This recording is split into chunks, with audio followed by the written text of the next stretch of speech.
Bueno, vamos a tener la lectura para hoy en el libro a los Romanos, el capítulo número 14.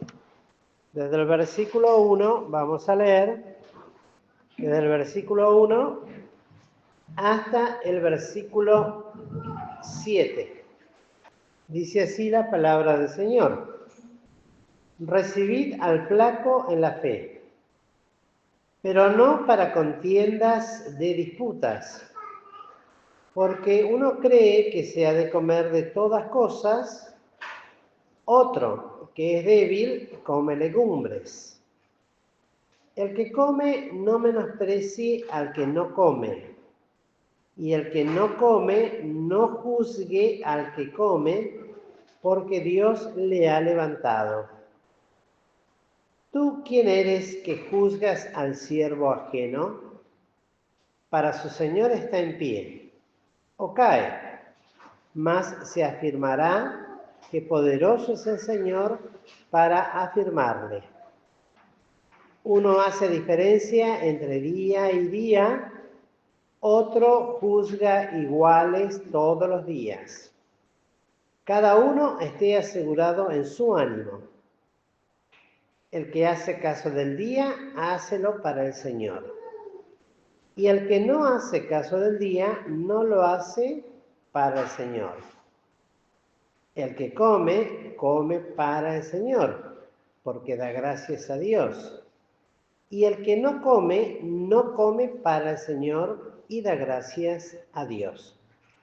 Porque ninguno de nosotros vive para sí y ninguno muere para sí. Hasta aquí la lectura de la palabra.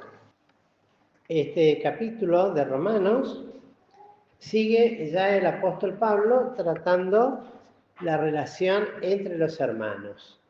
Y esta es una relación muy especial que el apóstol aquí desarrolla, pero que sigue siendo vigente porque es algo que se sigue presentando aún hoy y que necesitaba de parte de Dios también para la iglesia que quedara registrada. Es un imperativo de parte de todo creyente de recibir al flaco en la fe. Así comienza este capítulo. El flaco, entiéndase, aquel cuya fe se considera débil o en ciertos aspectos limitada, una fe pobre, tal vez con aspectos carnales a causa de su limitación de fe, y que es flaco. Por eso en el 15 dice, así que los que somos más firmes debemos sobrellevar la flaqueza de los flacos. Es un imperativo y recibirlo quiere decir aceptarlo y aún tratarlo sin hacer ningún tipo de diferencias o esquivarlo de alguna manera.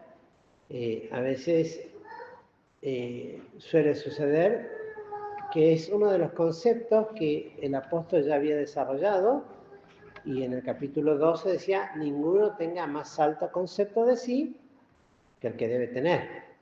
Por lo tanto, hay cosas que ya la hemos meditado, pero que ahora se van reforzando en estos aspectos. Es decir, recibirlo, aceptarlo y tratarlo.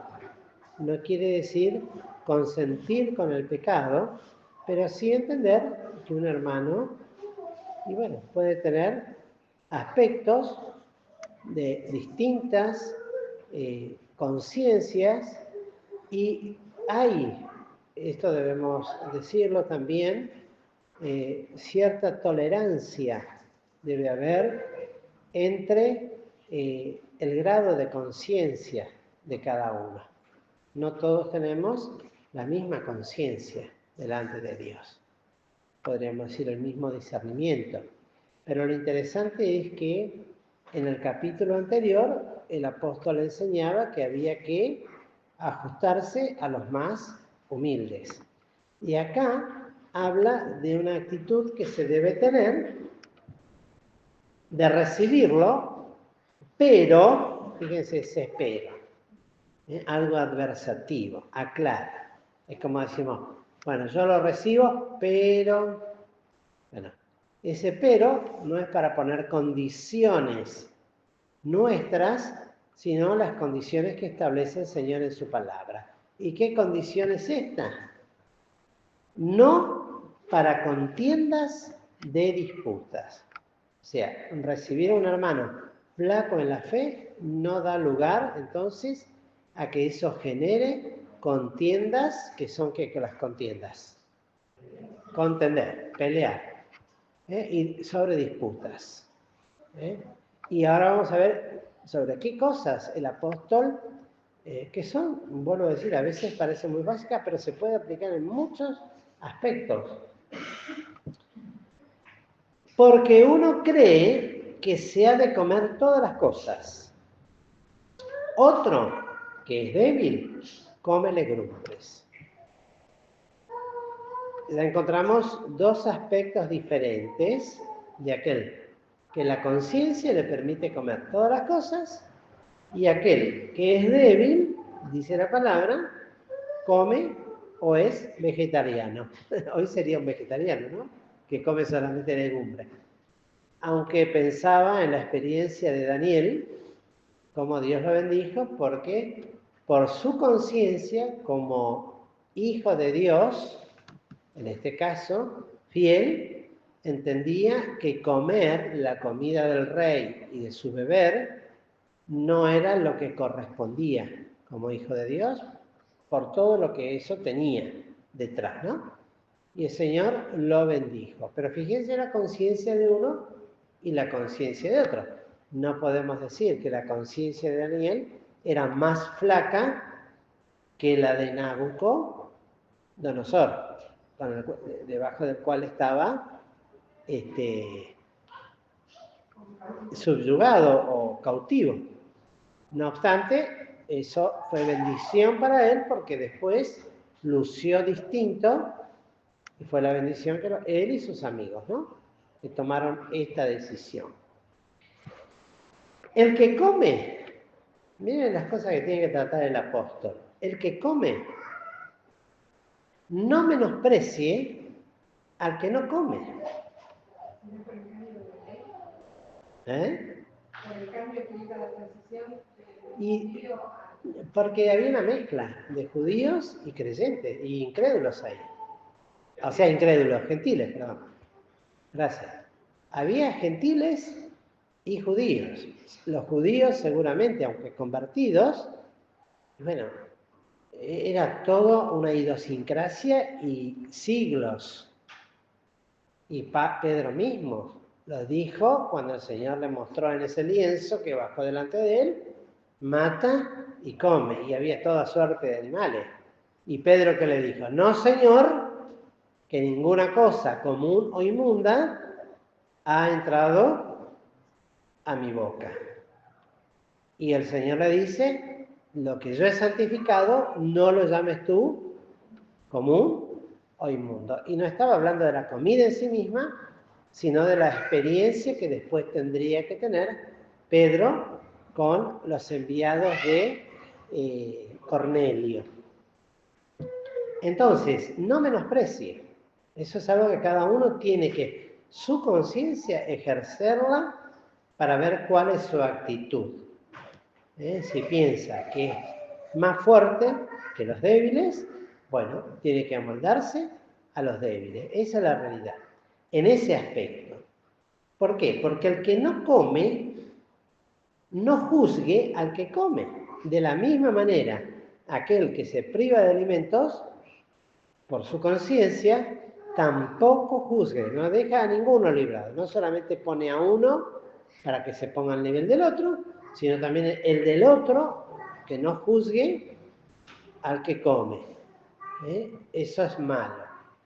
Y no solamente en la comida, sino aún también en la bebida. Y dice, ¿tú quién eres para juzgar al siervo ajeno?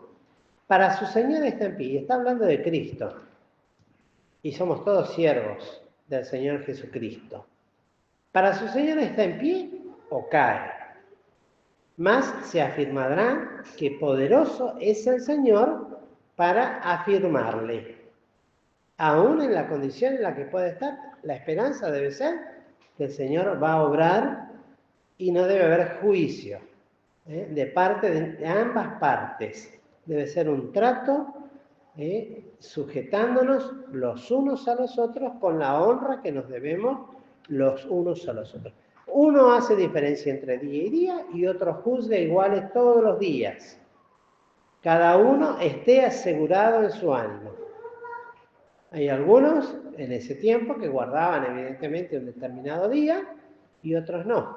Bueno, lo que nos enseña es que lo importante es que cada uno esté asegurado, porque después enseña algo muy importante, que el que hace caso del día, hácelo para el Señor, y el que no hace caso del día, no lo hace para el Señor.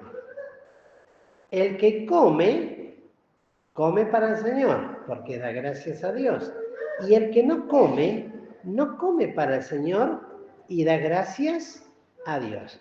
Textos difíciles de explicar, pero que después cada uno lo puede ir meditando en la actitud que hay que tener.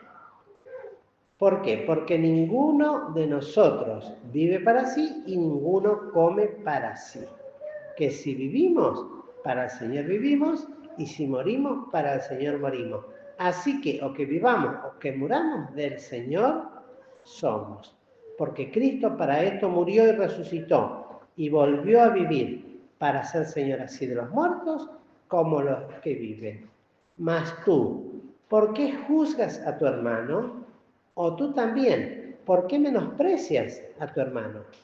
Y la realidad es que todos hemos de estar ante el tribunal de Cristo. El versículo 11 nos enseña esta realidad. De manera que cada uno de nosotros dará a Dios razón de sí. Así que no juzguemos más los unos de los otros. 2 puntos. Antes bien, juzgar de no poner tropiezo o escándalo al hermano. Eso sería, en definitiva, el pensamiento final de hoy. ¿Cuánto juicio y cuánta conciencia debemos tener de que lo que hagamos no sea de tropiezo al hermano? Basta, uno podría decir muchos ejemplos, pero básicamente nos quedamos con la lectura y la breve meditación de esto, que nos enseñe también a tener mucho cuidado con lo que juzgamos y de la medida que juzgamos, porque así como juzgamos, seremos juzgados. A veces pensamos que juzgar a un hermano tiene que ver con defenestrarlo, y a veces lo juzgamos sencillamente por lo que come o por lo que toma.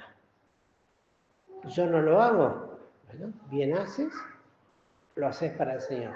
El hermano lo hace y da gracias, bueno, lo hace también para el Señor. Y en eso tenemos que tratar de no tener juicio de parte de Dios contra nosotros.